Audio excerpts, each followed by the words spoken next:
Assalamualaikum warahmatullahi wabarakatuh. Bagaimana kabarnya teman-teman? Semoga kalian sehat selalu. Dan di musim pandemi ini jangan lupa teman-teman selalu menjaga kesehatan, menjaga imun tubuh dengan rajin berolahraga dan rajin mencuci tangan.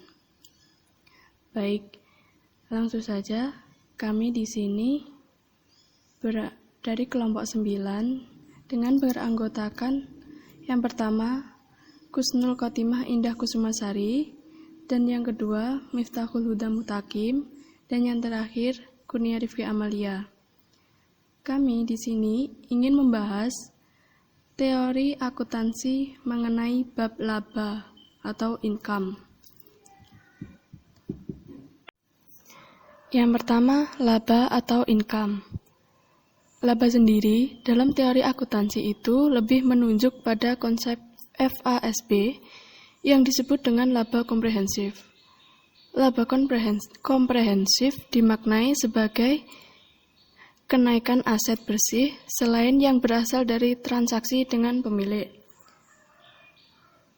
Laba akuntansi yang sekarang ini dianut dimaknai sebagai selisih antara pendapatan dan biaya. Pendapatan dan biaya itu diukur dan diakui melalui prosedur tertentu sesuai dengan prinsip akuntansi berterima umum atau PABU. Pembahasan selanjutnya yaitu tujuan pelaporan laba. Tujuan pelaporan laba adalah laba yang merupakan selisih pengukuran pendapatan dan biaya secara akrual. Adapun pengertian dan cara pengukurannya, laba akuntansi dengan berbagai interpretasinya diharapkan dapat digunakan sebagai berikut ini. Yang pertama yaitu indikator efisiensi penggunaan dana yang tertanam dalam perusahaan yang diwujudkan dalam tingkat kembalian atau kembalian atas investasi. Dan yang kedua yaitu pengukur prestasi atau kinerja badan usaha dan manajemen. Maksudnya adalah perusahaan yang berlaba lebih besar berarti kinerjanya lebih baik. Dan yang ketiga, sebagai dasar penentuan besarnya pengenaan pajak. Maksudnya adalah sebagai dasar penentuan besarnya pengenaan pajak penghasilan pada sebuah perusahaan. Selanjutnya, sebagai alat pengendalian alokasi sumber daya ekonomik suatu negara, yang berarti perusahaan yang melaporkan laba yang lebih besar tentu memiliki kemampuan yang lebih besar di dalam perekonomian. Dan yang kelima, penentuan tarif pajak publik. Terutama pada perusahaan yang dimiliki oleh pemerintah. Dan begitu juga yang ditujukan untuk memberikan layanan, misalnya pada perusahaan air minum, perusahaan listrik, dan perusahaan kereta api. Dan selanjutnya yaitu alat pengendalian terhadap debitor dalam kontrak utang. Sebagai dasar untuk pengendalian terhadap debitur dalam kontrak utang piutang. Misalnya seperti ini, pada sebuah perusahaan meminjam uang pada bank, maka bank akan menggunakan laporan laba perusahaan tersebut sebagai dasar untuk pertimbangan apakah perusahaan tersebut layak untuk diberikan pinjaman atau utang. Dan yang ketujuh yaitu sebagai dasar kompensasi dan pembagian bonus. Banyak konsep kompensasi yang ada.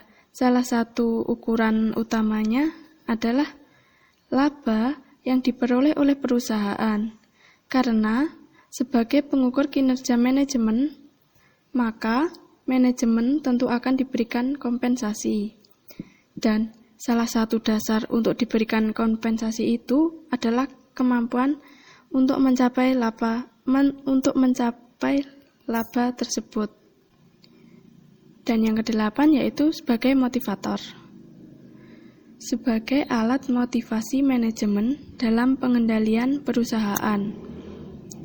Ini digunakan oleh manajemen untuk memotivasi, misalnya untuk cabang-cabang perusahaan yang dapat mencapai target agar lebih termotivasi untuk bekerja lebih baik.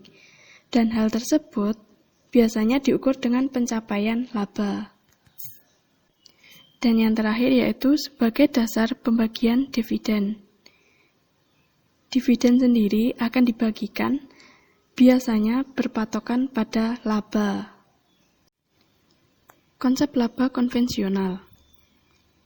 Dalam teori tentang laba masih harus dikembangkan dan dimantapkan supaya tercapai interpretasi yang tepat secara intuitif maupun ekonomik.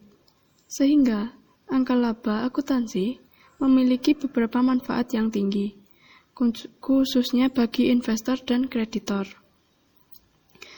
Dan laba akuntansi sendiri memiliki beberapa kelemahan, yaitu sebagai berikut.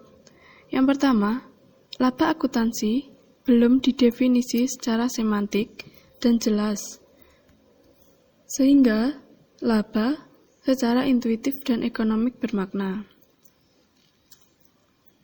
Dan yang kedua yaitu penyajian dan pengukuran laba masih difokuskan pada pemegang saham biasa atau residual.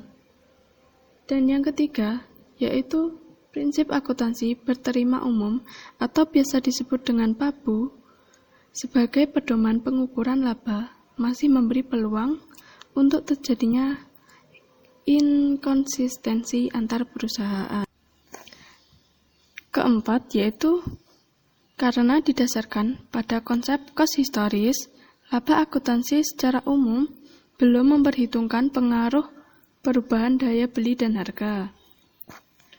Dan kelemahan yang terakhir yaitu dalam menilai kinerja perusahaan secara keseluruhan, investor dan kreditor memandang informasi selain laba akuntansi, mereka juga bermanfaat.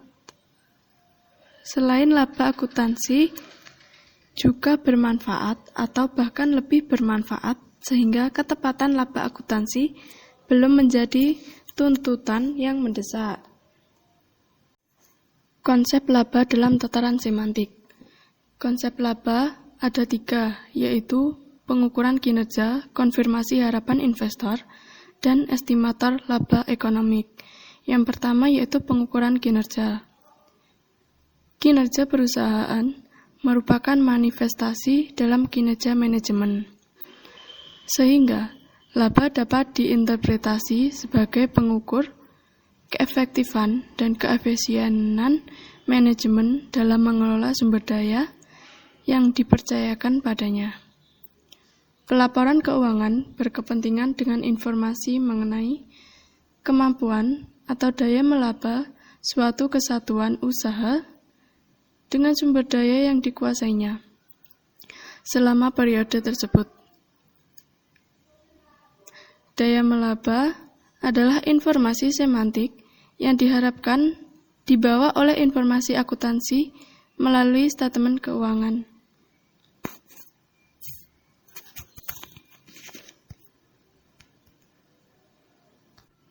Yaitu objek, ukuran, dan hubungan. Dan yang kedua yaitu konfirmasi harapan investor. Laba dapat diinterpretasikan sebagai sarana untuk mengkonfirmasi harapan investor di masa lalu tentang kinerja perusahaan memang terrealisasi. Asumsinya begini, para investor telah menggunakan segala informasi yang tersedia secara publik sebagai basis keputusan investasinya melalui prediksi laba. Apabila pasar tidak cukup efisien, angka laba justru ditunggu-tunggu oleh para investor sebagai basis untuk mengambil maupun mengubah keputusan.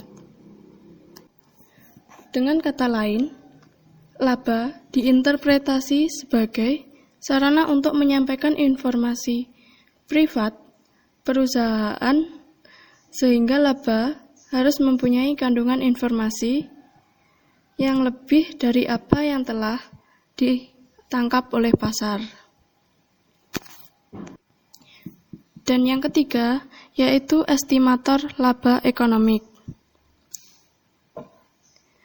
Akuntansi menganut asas akrual untuk mendapatkan angka yang lebih bermakna secara ekonomik daripada sekedar kenaikan atau penurunan kas.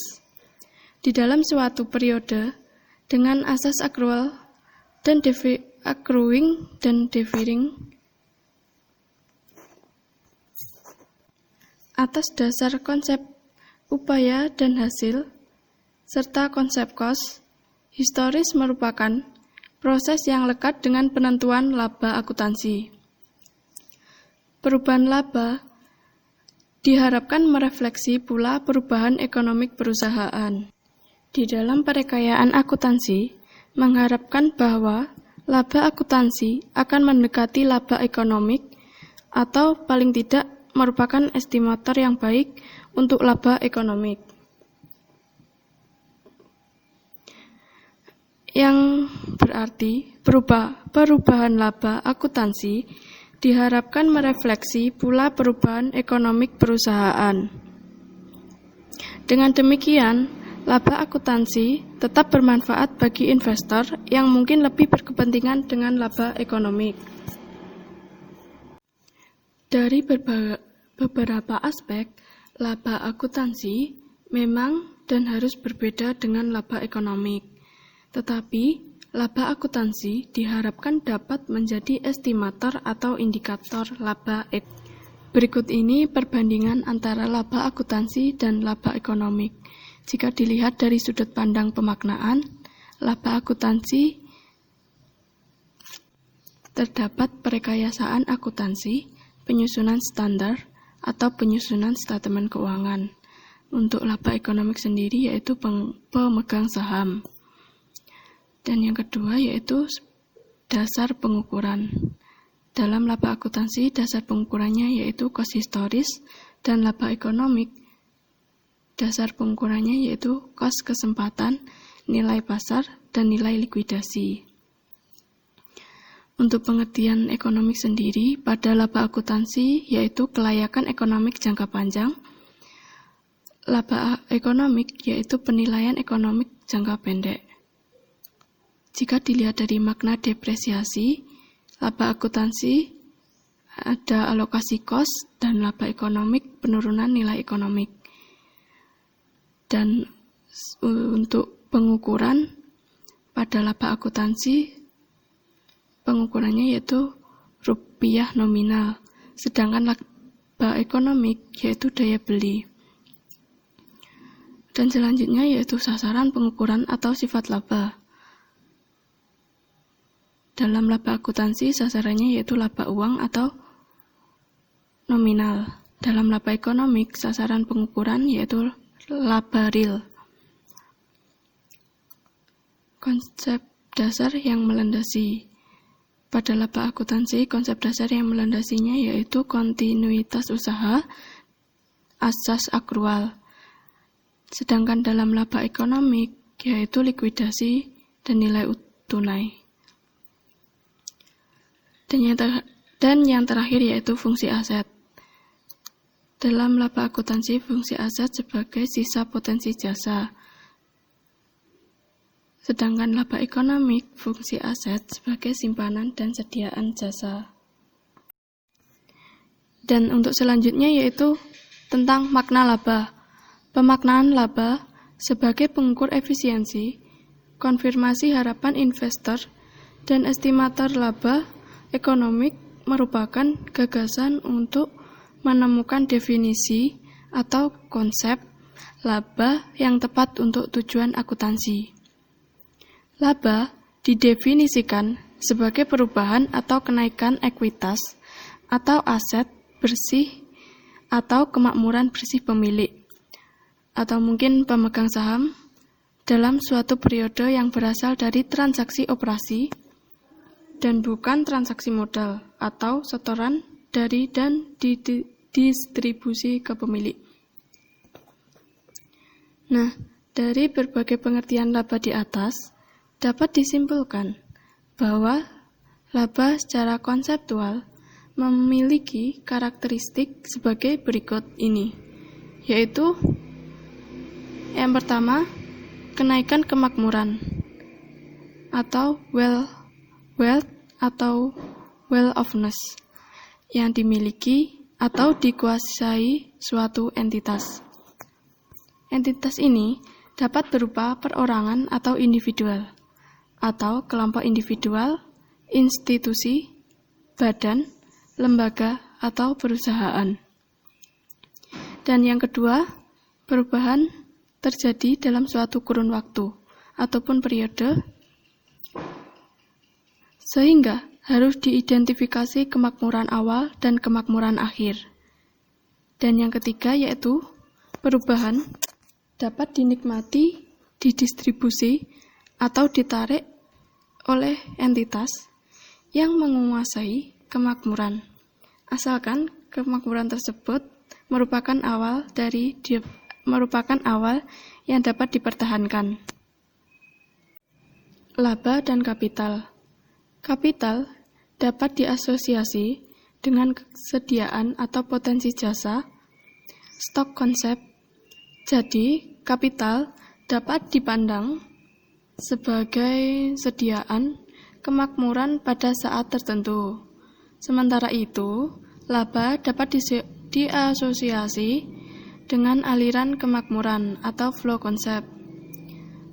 Laba tidak harus selalu dinikmati, tetapi juga dapat terus tertanam pada perusahaan untuk menambah tingkat investasi.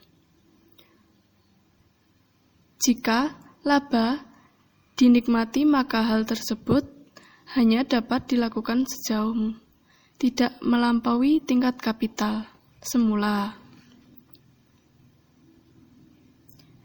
Pengertian laba disebut laba atas dasar konsep pemertahanan kapital atau kemakmuran, atau mungkin kapital atau wealth maintenance concept. Untuk selanjutnya yaitu konsep pemertahanan kapital. Konsep ini dilandasi oleh gagasan bahwa entitas, perusahaan atau investor berhak mendapatkan kembalian atau imbalan dan menikmatinya setelah kapital dipertahankan keutuhannya atau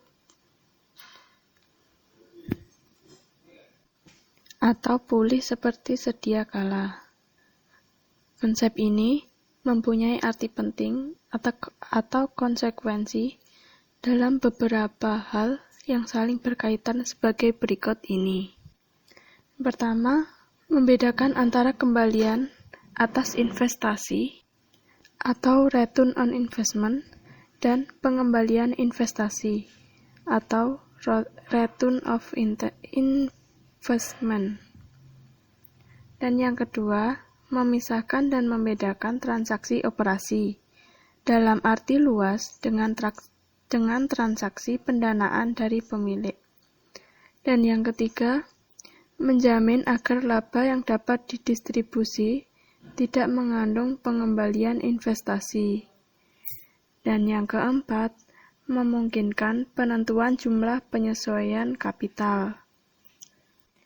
Yang kelima, memungkinkan penggunaan berbagai dasar penilaian untuk menentukan tingkat kapital pada saat tertentu. Dan yang terakhir, memungkinkan penerapan pendekatan aset atau kewajiban. Saya akan melanjutkan presentasi dari Amalia. Selanjutnya adalah konsep laba dalam tataran sintaktik. Konsep laba harus dioperasionalkan dalam bentuk standar dan prosedur akuntansi yang mantap dan objektif. sehingga angka laba dapat diukur dan disajikan dalam statement keuangan. Salah satu bentuk penjabaran makna laba secara sintaktik adalah mendefinisikan laba sebagai selisih pengukuran dan penandingan antara pendapatan dan biaya. Dalam pengukuran laba terdapat beberapa kriteria atau pendekatan. Yang pertama yaitu ada pendekatan transaksi. Dengan pendekatan transaksi ini, laba dapat diukur dan diakui pada saat terjadinya transaksi, terutama yaitu pada transaksi eksternal, yang kemudian terakumulasi sampai akhir periode. Pengakuan laba atas dasar pendekatan ini sama dengan pengakuan pendapatan atas dasar kriteria terrealisasi dan sama dengan pengakuan biaya atas dasar kriteria konsumsi manfaat. Keuntungan pendekatan transaksi. Dengan menggunakan pendekatan transaksi, terdapat beberapa keuntungan bagi seorang akuntansi untuk pelaporan laba. Antara lain, yang pertama, seperti komponen pembentuk laba bersih dapat dirinci dengan berbagai basis, antara lain atas dasar produk atau pelanggan untuk kepentingan manajerial. Yang kedua, laba yang berasal dari berbagai sumber atau jenis transaksi, sehingga dapat dipisahkan dan dilaporkan untuk kepentingan eksternal. Yang ketiga, perubahan aset dan kewajiban yang merupakan perubahan nilai yang diakui secara objektif pada saat perubahan terjadi akibat transaksi penjualan atau pendapatan dan biaya dengan pihak eksternal. Yang keempat, jumlah rupiah serta jenis aset dan kewajiban secara otomatis tersedia pada akhir periode. Yang terakhir, karena perubahan nilai pasar aset tidak diakui, jadi artikulasi antar statement keuangan dapat dipertahankan. Yang kedua yaitu ada pendekatan kegiatan, di mana dengan pendekatan kegiatan ini, laba dapat dianggap timbul bersamaan dengan berlangsungnya kegiatan atau kejadian, bukan sebagai hasil suatu transaksi pada saat tertentu. Pendekatan ini biasanya mempunyai keunggulan dalam membantu manajemen melakukan analisis internal. Yang ketiga ada pendekatan pemertahanan kapital, di mana dengan menggunakan konsep pemertahanan kapital ini, laba merupakan konsekuensi dari pengukuran kapital pada dua titik waktu yang berbeda. Nah, dengan konsep ini, elemen statement keuangan diukur atas dasar pendekatan aset kewajiban. Jadi, dapat dikatakan bahwa laba adalah perubahan atau kenaikan kapital dalam suatu periode. Selanjutnya, pengukuran atau penilaian kapital. Pengukuran kapital pada dua titik waktu menimbulkan masalah konseptual, karena dengan berjalannya waktu, beberapa hal yang bersifat ekonomik berubah dan harus dipertimbangkan, yaitu unit atau skala pengukur dan dasar pengukurannya. Selanjutnya ada jenis kapital. Jenis kapital berkaitan dengan karakteristik dan wujud kapital dari kacamata yang menguasai serta apa yang harus dipertahankan untuk menentukan laba. Dalam hal ini terdapat dua jenis konsep kapital. Yang pertama yaitu ada kapital finansial, di mana kapital finansial ini adalah klaim yang dipandang dari jumlah rupiah atau nilai yang melekat padanya tanpa memperhatikan wujud. Fisis klaim tersebut walaupun berwujud fisis, wujud kapital tersebut adalah instrumen atau aset finansialnya. Pada umumnya, kapital finansial adalah kapital yang dikuasai oleh pemegang saham atau pemegang obligasi. Dengan konsep ini, laba atau kembalian atas kapital finansial akan timbul bila jumlah rupiah klaim finansial pada akhir suatu periode melebihi jumlah rupiah klaim finansial pada awal periode. Dalam analisis statement keuangan tradisional, tingkat kembalian atas kapital finansial ini dinyatakan sebagai tingkat kembalian atas aset total atau rate of return on asset yang dirumuskan sebagai berikut. ROA sama dengan laba bersih ditambah biaya bunga dibagi aset total rata-rata. Yang kedua ada kapital fisis. Kapital fisik adalah sumber ekonomik yang dikuasai oleh entitas yang dipandang atau dimaknai sebagai kapasitas produksi fisik, yaitu kemampuan menghasilkan barang dan jasa.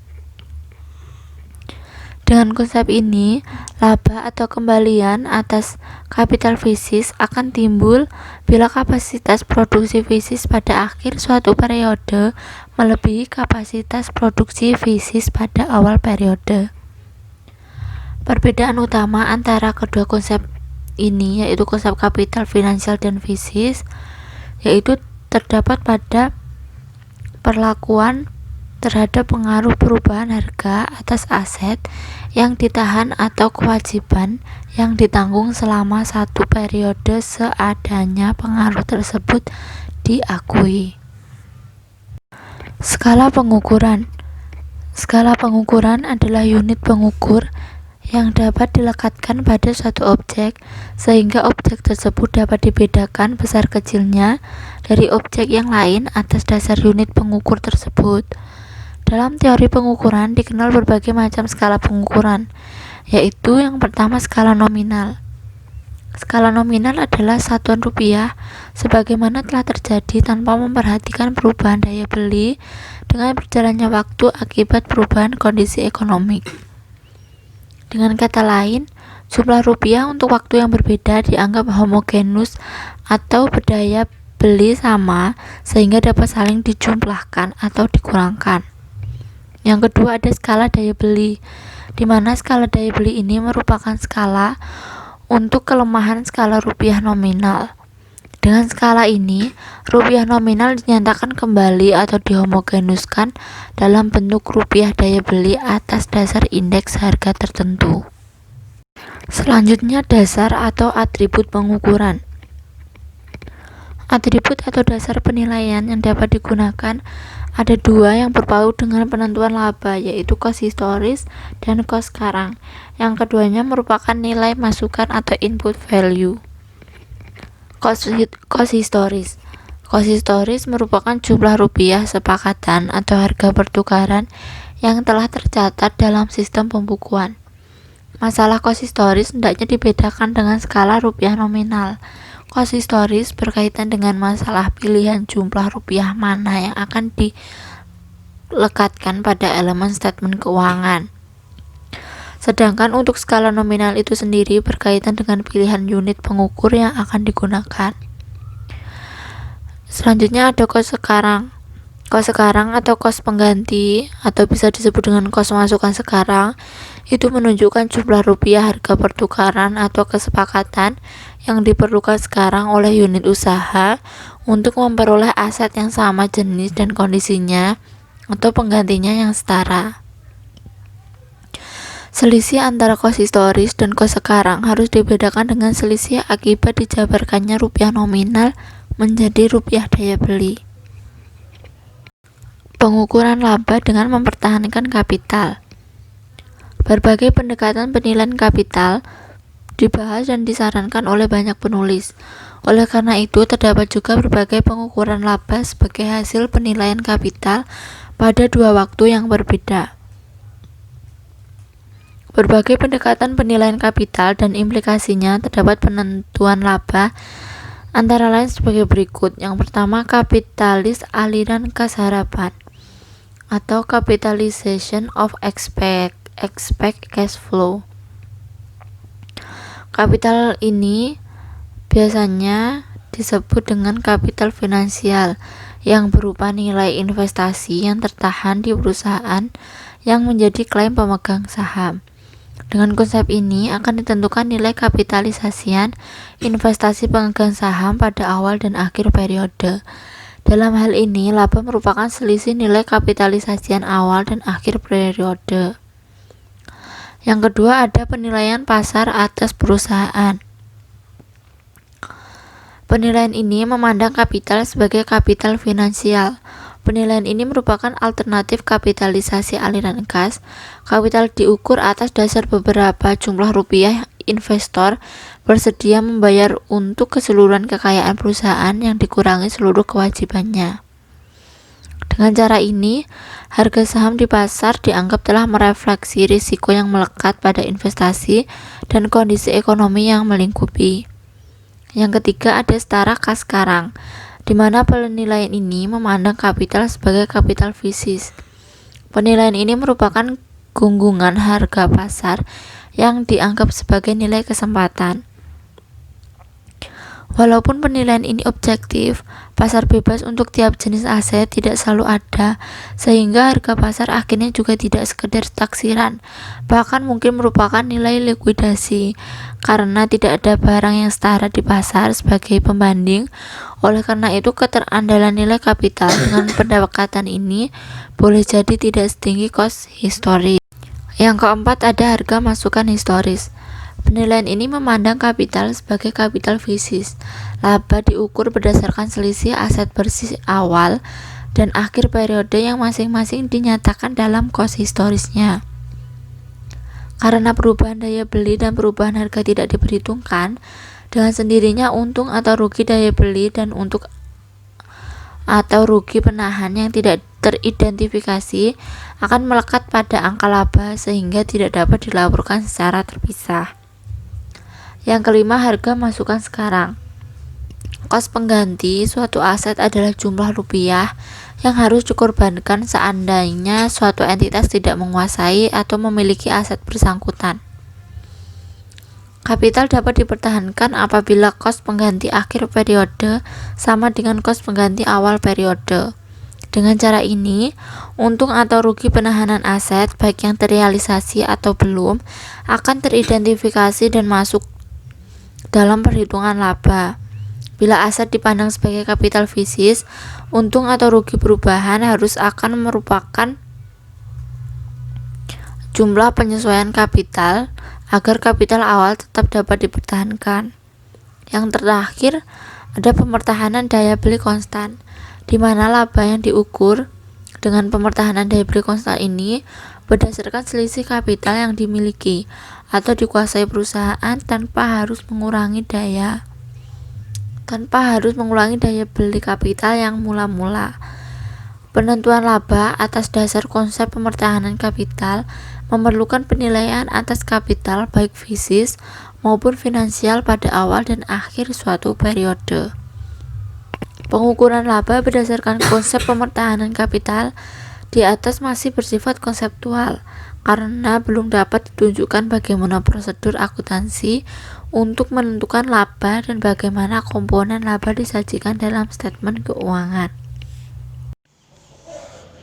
Untuk materi selanjutnya yaitu konsep laba dalam tataran pragmatik. Bila dikaitkan dengan laba, tataran ini membahas apakah informasi laba bermanfaat dan apakah informasi laba nyatanya digunakan. Kalau memang digunakan, untuk kepentingan apa informasi laba digunakan sehingga angka laba benar-benar harus disediakan. Prediktor aliran kas ke investor. Aliran kas di mata investor atau pemegang saham dapat ditentukan atas dasar harapan harga saham di masa mendatang. Dan secara teoritis, harga saham di masa mendatang dapat menjadi proksi atau estimator aliran kas di masa yang akan datang. Laba dan harga saham. Kebermanfaatan laba dapat diukur dari hubungan antara laba dan harga saham. Aliran kas di masa yang akan datang ke investor itu digunakan untuk menentukan apa yang disebut dengan nilai intrinsik sekuritas atau saham. Perkontrakan efisien. Teori perkontrakan efisien merupakan bagian atau turunan dari teori keagenan. Teori ini didasarkan atas berbagai aspek dan implikasi hubungan keagenan. Kontrak efisien merupakan kontrak yang tidak banyak menimbulkan persengketaan dan mendorong pihak yang berkontrak melaksanakan apa yang sudah diperjanjikan. Pengendalian manajemen. Perilaku manajer dikendalikan melalui laba dengan cara mengaitkan kompensasi laba sebagai pengukur kinerja. Pengendalian akan efisien apabila manajer mempunyai persepsi bahwa laba sebagai pengukur kinerja yang benar-benar diakibatkan oleh tindakan atau upayanya. Teori pasar efisien. Seksi ini membahas apakah para pemakai statemen keuangan menggunakan laba khususnya untuk pengambilan keputusan dan apakah laba mempengaruhi perilaku khususnya investor. Pasar dikatakan efisien dalam kaitan dengan informasi atau sinyal tertentu hanya jika harga saham berperilaku seakan-akan semua perilaku pasar menangkap sinyal tersebut dan segera merevisi harga saham harapannya, dan kemudian mengambil strategi investasi jual beli atau tahan sehingga terjadi ekuilibrium baru. Bentuk efisiensi pasar. Dalam efisiensi pasar hanya dapat dikaitkan dengan informasi atau sinyal tertentu dalam suatu mekanisme penyediaan informasi. Terdapat 3 bentuk. Di antaranya yaitu bentuk lemah. Pasar merupakan efisien dalam bentuk lemah jika harga sekuritas merefleksi secara penuh informasi harga dan volume sekuritas di masa lalu. Yang kedua, bentuk semi kuat. Pasar merupakan efisien dalam bentuk semi kuat jika harga sekuritas merefleksi secara penuh semua informasi yang tersedia secara publik termasuk data statemen keuangan. Dan yang terakhir, bentuk kuat. Pasar merupakan efisien dalam bentuk kuat jika harga sekuritas merefleksi secara penuh semua informasi termasuk informasi privat atau dalam yang tidak dipublikasi off the record. Laba sebagai sinyal. Laba akuntansi yang diumumkan via statemen keuangan merupakan salah satu sinyal dari himpunan informasi yang tersedia bagi pasar modal. Informasi dalam Inside Information berupa kebijakan manajemen, rencana manajemen, pengembangan produk, strategi yang dirahasiakan dan sebagainya. Yang tidak tersedia secara publik akhirnya akan terrefleksi dalam angka laba yang dipublikasi via statemen keuangan. Pengujian kandungan informasi laba. Apakah laba mengandung informasi dapat ditunjukkan oleh reaksi pasar terhadap pengumuman laba atau earning announcement sebagai suatu peristiwa atau event. Bila angka laba mengandung informasi, diteorikan bahwa pasar akan bereaksi terhadap pengumuman laba. Pengujian asosiasi. Penelitian yang mendasarkan pada pendekatan asosiasi sering disebut studi asosiasi. Studi asosiasi sering disebut pula studi koefisien respon laba. Koefisien respon laba merupakan kepekaan return saham terhadap setiap jumlah rupiah laba atau laba kejutan. Pengujian peristiwa. Angka laba tidak lagi digunakan dalam pengujian ini dikarenakan yang menjadi fokus adalah peristiwa pengumuman laba. Reaksi pasar diukur sebagai return abnormal mean atau return abnormal cumulative mean untuk seluruh atau sampel perusahaan di pasar modal. Dari berbagai uraian di atas, dapat disimpulkan bahwasanya laba mempunyai efek pragmatik terhadap perilaku pasar modal. Reaksi pasar paling tidak menunjukkan bahwa secara empiris berperilaku pasar modal seolah-olah telah menggunakan laba sehingga dapat dikatakan bahwa laba bermanfaat bagi investor. Laba dan teori entitas. Dari aspek pengukuran, dan prosedur keakuntansi, laba merupakan selisih pendapatan dan biaya.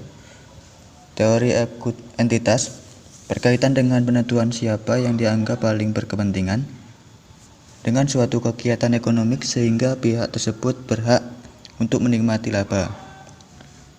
Teori entitas atau ekuitas yang banyak dibahas dalam literatur teori akuntansi yaitu yang pertama, entitas usaha bersama.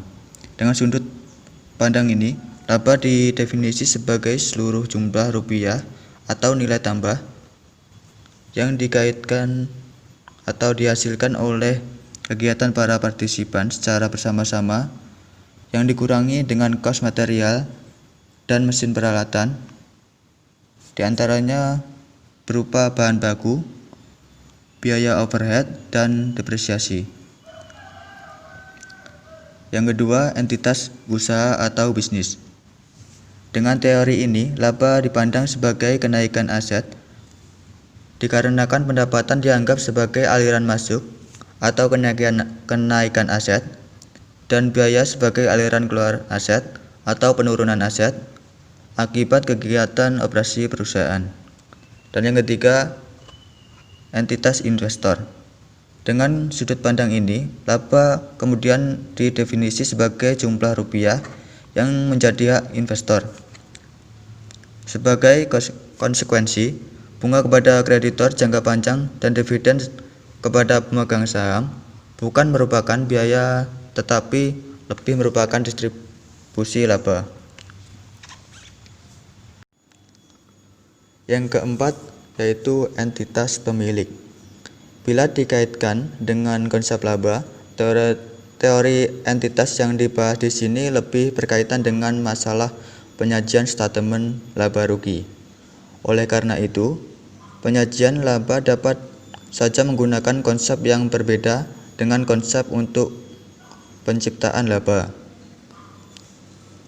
Yang kelima, entitas pemilik residual. Dengan teori ini, penyajian laba harus dipusatkan pada pemegang saham biasa untuk membantu mereka memprediksi aliran kas di masa yang akan datang. Selanjutnya yang keenam, entitas pengendali. Dengan teori ini, statement laba rugi dipandang sebagai penjelasan atau kegiatan manajemen dari sudut pandang manajemen sehingga statement laba rugi harus menunjukkan hasil atau laba untuk setiap kegiatan yang dapat berupa proyek, produk, atau segmen bisnis lainnya. Yang terakhir yaitu entitas dana. Konsep ini memandang bahwa kegiatan program proyek atau unit kegiatan lainnya sebagai kesatuan atau entitas yang berdiri sendiri dan menjadi pusat pelaporan yang disebut dengan dana. Konsep ini berpatut dengan organisasi monoprofit, khususnya organisasi kepemerintahan. Penyajian laba. Masalah konseptual yang masih erat kaitannya dengan penyajian merupakan pemisahan pelaporan pos-pos transaksi operasi dan pos-pos transaksi dengan pemilik. Pos operasi dalam arti luas pada umumnya dilaporkan melalui statement laba rugi dan sedangkan pos yang jelas merupakan transaksi modal dilaporkan melalui statement laba ditahan atau statement perubahan ekuitas. Sekian presentasi dari kelompok kami. Jika ada kurang lebihnya kami mohon maaf. Saya akhiri, wassalamualaikum warahmatullahi wabarakatuh.